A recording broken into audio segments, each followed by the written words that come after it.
I have some assumptions to make because this is a junior talk and it's not a beginner level talk. So I expect you to know the following. So you should know how web works, and how browser APIs interact, how to use Chrome Dev Tools. You should know JavaScript, basic and foundational JavaScript variables such as promises, async wait, and anything related to ES6. And also, if you have some knowledge on Node and Express, if you have built around it, it'll be very easy for you too.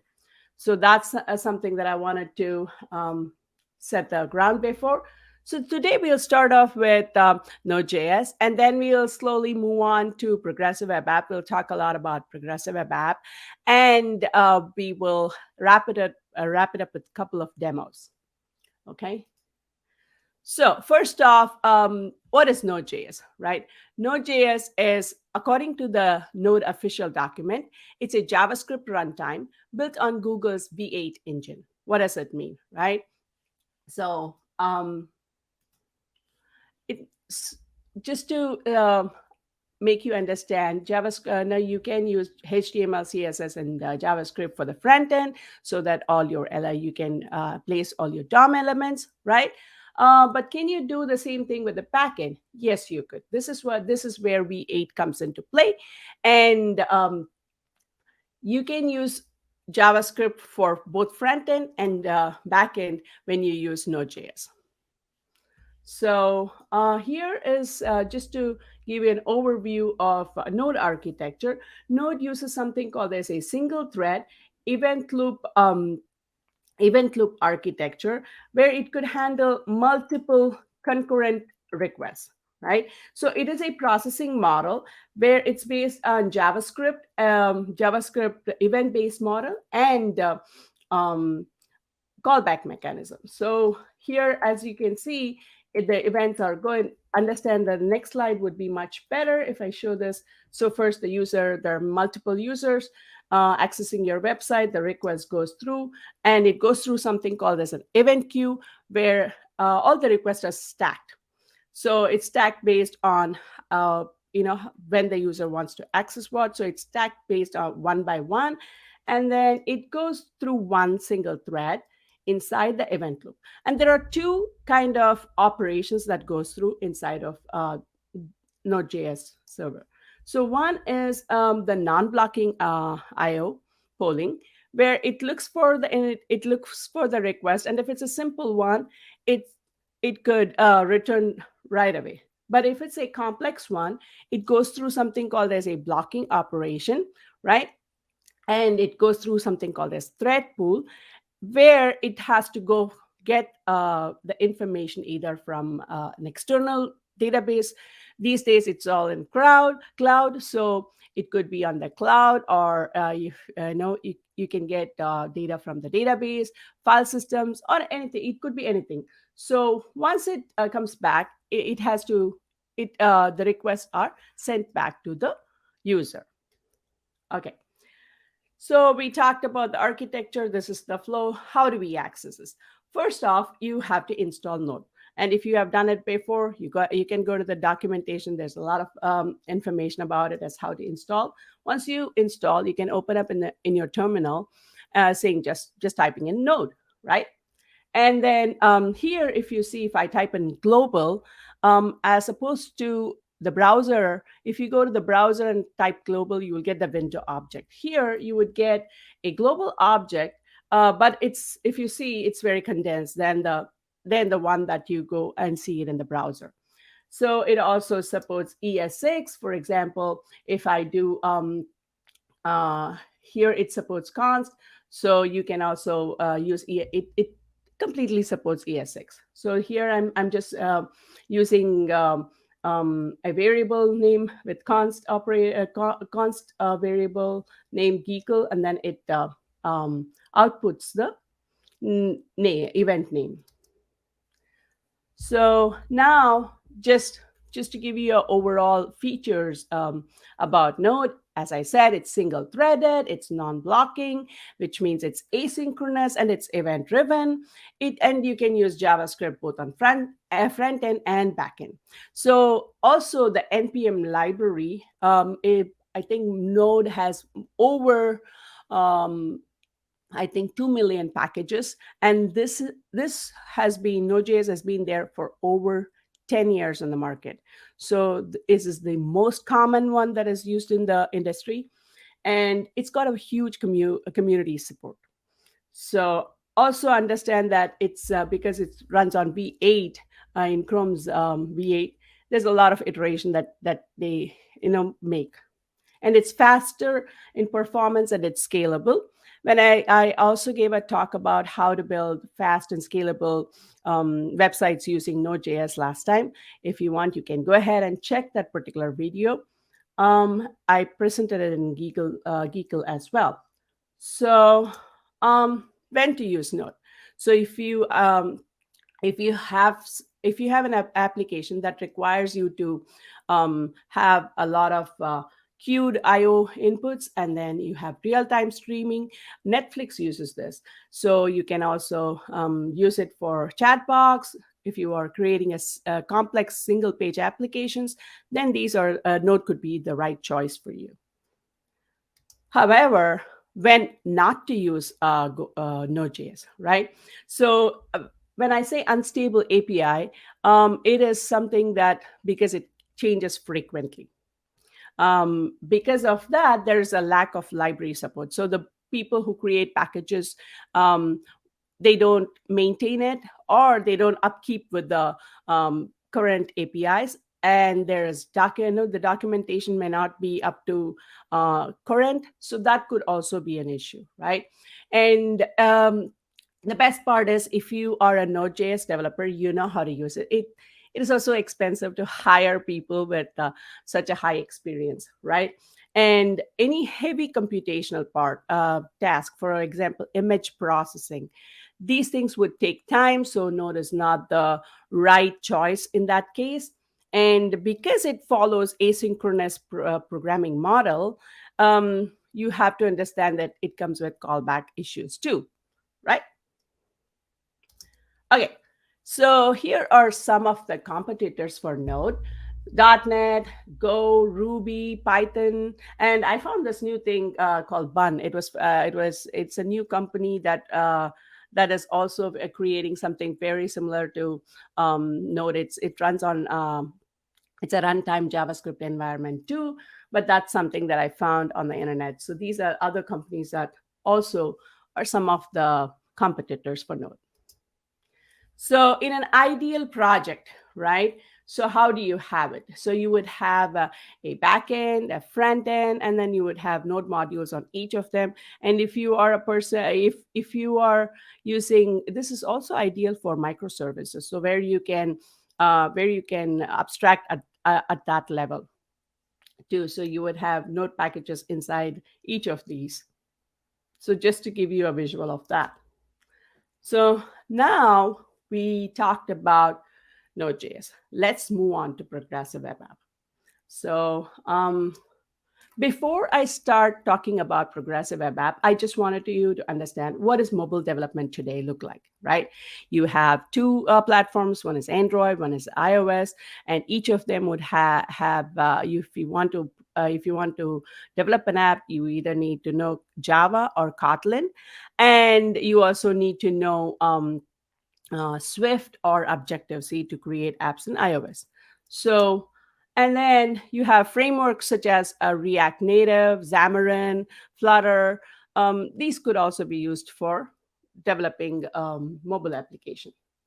You have so many devices around there in Android and in iOS, and this is one of the if a mobile developer, they want to work, they can only work in one platform, and they have to make sure that it is available or it looks and feels the same exactly in different fragmented devices too. And last but not the least, if you are a mobile developer, you have to be submitting your apps in any one of these stores. So you have to pay for your developer account as well. So this is the state of mobile app development today, right? But what is progressive web app then, right? According to MDN, web apps developed using specific technologies and standard patterns to allow them to take advantage of both web and native app features. So this is what progressive web app is capable of. So, in simpler words, you can build websites that deliver an experience as a native app. So, what does that mean for us, right, as web developers? So now you do not have to pay for the stores. You're not at the mercy of getting certified from them. And imagine you do not have to pay for the developer account, for being for placing your apps in the store, and you have to also update them every frequently, right? That is not required here. And also, because you are doing this, imagine if you have a hot fix, you have to place another submission to one of these stores, but this is not needed when you are making your application as progressive web app. So now, who uses progressive web app? So as you can see, Starbucks, Twitter, Pinterest, Alibaba, these are the companies that but there are a lot more companies who uses PWA. So this is another, just a visual to give you what is the difference between a native and progressive web app. So on the first one, if you see, there's an address bar, where you can go to tinder.com. But then in the middle one is a native app where you do not see the address bar. And also, if you see the third one, it says, hey, you want to add Tinder to your home screen. It's basically creating a shortcut for you, right? Once you do this, okay, you can say this is exactly looking the same, right? But then once you add it to your screen, it is going to behave like your native app. So in this case, how do you structure you are already a web developer, you know how to create websites. So in that case, you have JavaScript files, and you have your HTML your index.html. There are a couple of files that you need to add to your project so that you can make them as a progressive web app. One is the app manifest, web app manifest, and the second one is the service worker. So let's see what are those, right? So at the heart of progressive web apps, these are the main four things that you need to have for any progressive web app. The heart of the progressive web app is service worker, and then you have the app manifest. And if you say that you are building a progressive web app, it should follow the secure protocol, and it should be responsive in design. For the sake of this talk, I am going to be discussing only about service workers and um, app manifest, because responsive design is in itself a huge topic, which is not the scope of the session. And also, if you have developed something with web already, you should be able to know how to create secure protocol as well. So, um, just to begin with, app manifest, what is it? It's nothing but a simple JSON file. It would tell you how your browser should behave when it's installed. It exactly looks like very similar to package.json. On the right, if you see the picture, that tells a lot about this. So you can add what is your theme color, your background, what what images should be placed, and how it should be placed as well. This is what your app manifest would contain. And now moving on to service workers, right? Before we start, understanding service worker, let's start to understand this is the basic thing in web development. So whenever you're trying to build, you have HTML and CSS for where it interacts with DOM elements, and then you have your JavaScript running in a single thread. That's how the elements are rendered. This is how, in general, your websites work, right? So here what we do is we add a separate file. like I showed you before, it's a service worker, acts as a separate thread. It's nothing but a background process that does not have access to your DOM elements. Okay, it runs on the background, and even if your app is closed, it runs. It keeps listen. It will how does it run? It keeps listening to some events. So it would listen for those event changes, and based on that, that's why I said that if you have to update your application, this particular thing is the service worker keeps running in your background. So that's one of the main reasons that it updates here when the user opens, when the user visits the application. You know, after the update, it immediately, there's a background process already happening and it has already updated, but then when the user opens it, they can see it. So how do you what do you do with this service worker, right? Like I said, it's a hard. First you need to register them. So there are some life cycle that service workers go through, which I would not be talking in detail in this session. I have a separate video for that, and I can pass that information the end of the session. So first you need to register service worker. For example, I'm saving navigator.server service worker.register. So where it goes and looks for this particular file and then registers it. Once you register, if you go to your developer tools, it says that, hey, we have registered. And note that I also have a demo about this. So if you see here, it says that the state is activated, and it is waiting. Actually, this particular app is not installed. That's why it's saying null. So but it's activated though. And if you go into developer console again in the applications tab, where you can go and see service worker, and here it says activated and running. So whenever you make changes, this comes up, and there is, like I said, there is a cycle that it goes through, where it becomes from registered to install to activated to waiting. All there are different four stages of it, which like I said, I'll share the resources for that. And what are the features of service worker? Because I said that this has to be background running in the background. It is one of the main things that makes your application progressive web app. So it has background sync. It can load content in offline. You would not see that dinosaur that's showing up, hey, no internet connection, right? So it also allows push notification. Look, you have everything that any native app would have. So why do you use mobile apps? You use it for notification. You have constantly, you need to update it. Of course, you need to go to the store, but here you can have everything in the app does it for you. So that's one of the things. However, having said this, you have to check whether your browser supports it. So if you are building a web app and if you're trying to open it in a Chrome browser, somebody might use a Firefox one, somebody might use Safari, you have to check whether your service worker is compatible, right? So for example, here, for the most part, service worker is supported by almost all the browsers. However, not all web APIs are supported by are supported. For example, if you have to access file system access, there's only partial support. So not all the APIs are available. So if you're trying to do something, make sure that your browser supports it. There's a lot more APIs. I can share information as where to go, how to go find it at the end of the session.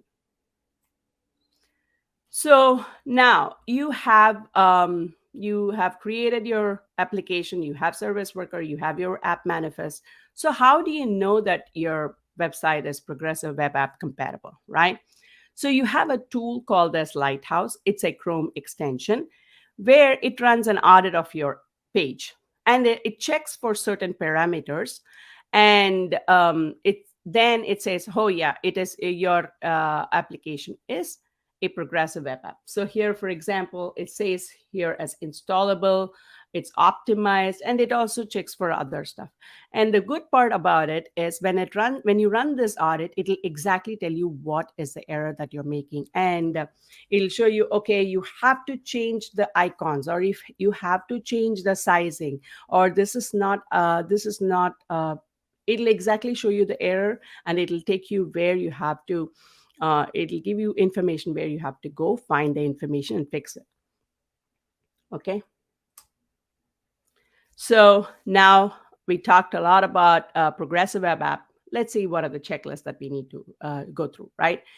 Your app should provide offline experience. It should be accessible to everybody, and you have to make sure that you can use the capabilities when and where it's available. So check for the support.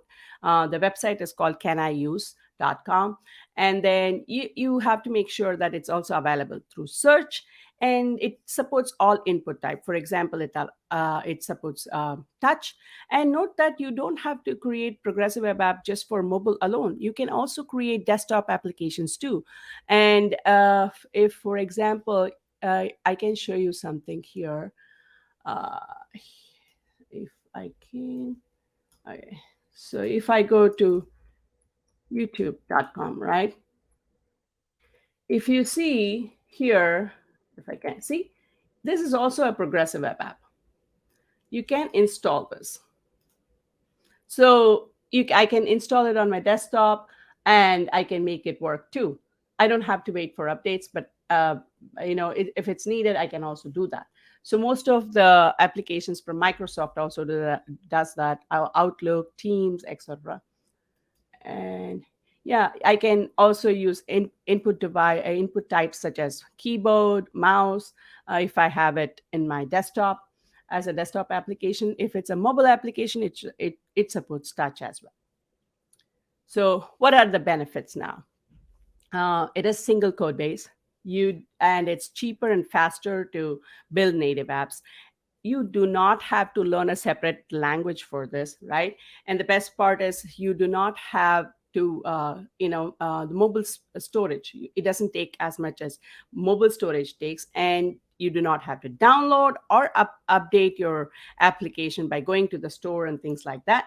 And now web developers have a choice to create native apps using progressive web app. So here's a small demo that I'm going to be playing. I had to record this because I was trying to show offline content here.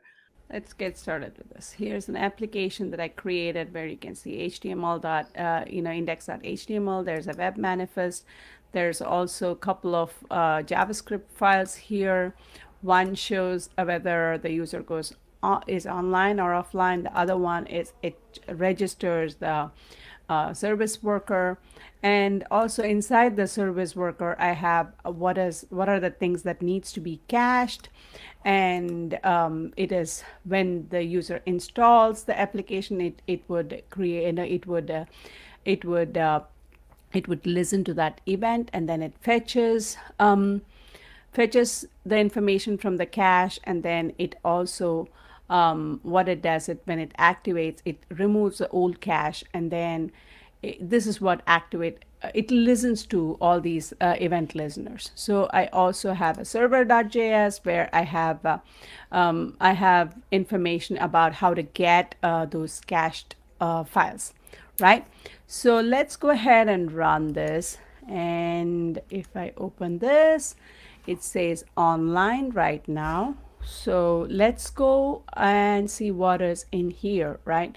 So we have a service worker, which is already activated and running. And if I go here and see, it's already registered. I hope we can see it. So it says that activated, and then see, it says activated, and then it shows a bunch of information about it.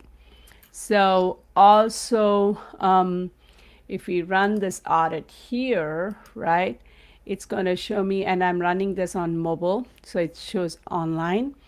and let's see if it passes the audit, and whether it says that, oh yeah, it is progressive web app compatible. So now it shows that yes, it is. It gives me a tick, and it checks for all these, whether it's installable, whether it was optimized, and what other additional stuff that needs to be that it has gone for the check, right? So now that we have this, we can try to simulate this, right? Simulate an offline situation. Let's clear this one off. And I'm going to be closing this and reloading this because we want to see if it has cached. See, it has cached a couple of files, status.js and index.html. So let's go ahead. I think we can do it from here itself. I'm going to go and turn off my Wi-Fi, and I'm going to run this one more time. Now it says offline. And let's go ahead and see if I run this audit, what happens, right? It shows offline here, and also whether if it's going to be passing the, yeah, see, now it has passed for both online and offline. So this is how, it's a very small demo. This is how you need to make sure that uh, your application is progressive web app compatible. So I did talk about, so okay, you have to create a couple of files, but is there a easy way out? Of course, you always have this, as we are in technology, so there should be an easy way to do this, right? So there's a boilerplate available. If you go to npm, there's a package for this too. So if you go to npm, I know you can go install this package using npm install create PWA. And there's also other ways to do it. There's something called as PWA builder templates, where if you're just getting started, there is something available for you. You can there's a starter package. Then you can see, if you're ready to start with progressive web app. And also note that if you're trying to convert your current website into a progressive web app, you have to do it in a very specific or step-by-step process. So probably before you do anything, I would say that try it out on your own. There are a lot more templates available, but I found this very if you can see my screen, I'm going to run a demo from their particular this I picked it up from PWA Builder's starter pack. So it gives a template one here. It is a photo app editor. So where you can see I can go add a picture of mine, and note also I can go install this. But having said this, if I run an audit on this page, for example, this is one of the things that I wanted to show you as how it could also feel, right? Let's run. I tried this in a mobile before. So if I run this on a mobile, what happens? And if we run this quickly, okay, it is still going through. Okay, now you see there's a lot of things that it shows that, hey, you're missing something here. If you go here, it'll tell you what exactly to do. And for example, inside of your PWA audit, if you go and see, it says that, hey, it's this is a progressive web app, but then this particular icon is not, it's not it's not good for your appearance. If you click onto this learn more link, it'll tell you exactly what you have to do. So that's something that I wanted to show here. And so so far we talked about Node.js. We talked it's a backend with the V8 engine available in your Chrome itself, and then it is also, it runs on single threaded, and it's an event based one. It's fast and scalable. And regarding progressive web app, you have offline support. You can do notification. You can install it, and it's reliable also because you're using the power of web here. It's super easy as well to set it up too. It's not that hard. So if you are curious about what are your next steps, I have created a small project in my GitHub repo, which I will be sharing. This progressive web app supports notification. As you can see in the screenshot, the notifications are coming. However, if you run an audit on this, it'll show you a bunch of errors. So first thing what you need to do is add the app manifest, right? And then run Lighthouse to see what are the things that you're making wrong. So you can go ahead and fix those. And for also, I have a in-depth video of our, more. I talked about service worker life cycle and all in this video. If you go check out one of my videos, and if you're curious about it, I have a lot of information as understand that progressive web app is comes under Project Fugu in Google Chrome's team, and it's a cross company effect. Microsoft, Samsung, Intel, a lot of companies work together on this, and they based on that they support some of the APIs. For certain browsers. So if you go ahead and check out, I've talked about few APIs also in this blog, and how to get, I've started with what is Chromium, and then slowly I have built a series. So if you are a person who wants to read, that would be the right source as well. So apart from this, okay, I don't want to read all these things. I don't want to watch videos. I want to just learn how to do these things. Then I have code lab links that are provided here. You can go first off, try to see how to progressively enhance your application, and then see how you can add notification. I gave an example, but there's also similar information in the code labs. You can also see how you can do badging on your application, how files can be handled, and a lot more. So the possibilities of learning this is very is limitless. So with that said, my name is Deepa. Here is my QR code for my link tree. You have handles for all the resources that I shared. And thank you so much, Geeko. Thank you, Nick, Anna, and Ediana for having me here today. And it was a pleasure to be here. Here are my references. And if you have any questions, please let me know.